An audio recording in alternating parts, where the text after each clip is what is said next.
Godine Cerske spomenice je gradonačelnik Banja Luke, gospodin Draško Stanivuković. Bravo.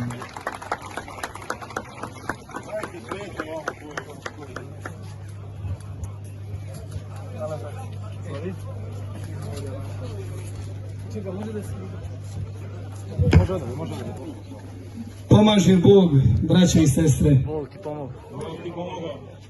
Mogu da vam ovdje kažem da je moja životna priča svake srpske porodice, srpskog roda, svakog Srbina, jer ja nosim ime po stricu koji je život dao za Republiku Srpsku. I danas izgleda priča svake srpske porodice. Danas kada bi svakog od vas pitao i za ime i za prezime, tu se krije jedan junak, da li sa Cera, da li sa neke druge bitke, da li iz posljednjeg odbrambeno-otadžbinskog rata.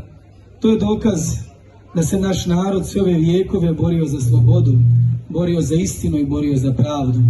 Tako je bilo kroz vijekove, tako je danas i tako će vas da biti.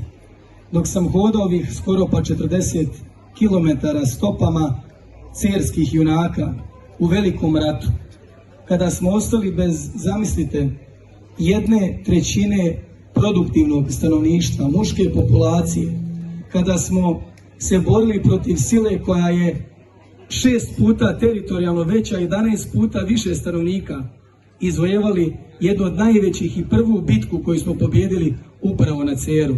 Danas, natopljen ovom pričom, stazama, putanjom kuda su oni išli sa 9, 10, 11 godina. Vidio sam one koji imaju 50, 60, 70 i 80 godina. Svi smo hodali sa istom misijom, da se prisjetimo našeg identiteta, našeg porijekla, naše teške istorije, ali da zajedno gradimo budućnost koji je jedini put kojim trebamo ići. Mi smo narod koji kažemo i što jesmo najgostoljubiviji narod na svijetu. Volimo sve druge, poštujemo sve druge, ali smo svjesni onog što jesmo. Ovu nagradu koju sam dobio nosit ću ponosno, ne kao gradonačelnik, nego kao mlad čovjek koji hoće da svoj život pokloni služeći svom narodu, gdje god on živio.